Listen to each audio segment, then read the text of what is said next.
Mashinani bu turishda menimcha egasini o'zi ham tanimasa kerak. Xo'p, mashinamiz Cherry 7 Pro, probegi chicha kattaroq, 100 mingdan oshib yurgan. Mashinada nima muammo bo'lyapti? Bu mashinada antifriz oqib ketgan, ya'ni radiatorda mana bu choklaridan antifriz qo'yib yuborgan. Xo'p, radiator eng qizig'i yangi. Akamiz yaqinda yangi radiator qo'ydirgan ekanlar. Eski radiatorda ham xuddi shunaqa muammo. Mana shu plastmassasi yorilib ketgan. Xo'p, yana nimaga yorilib ketdi? Yana nima qo'yib yubordi degan savolga javob. Mana bu antifriz bashovidagi mana bu qopoq. Bu narsa turishidan oddiy narsa, hech narsaga yaramaydigan narsa deb o'ylashadi, lekin bu juda katta rolni o'ynaydi. Chunki buning ichidagi mana bu klapan, ko'rayotgan bo'lsanglar, bu klapan, ichida klapan bor.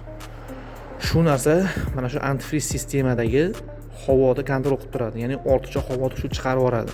Agar havo dimlanib ko'payib ketsa, xuddi shunga o'xshab yo radiatordan yoki qanaqadir shlankadan suv o'tib yuboradi.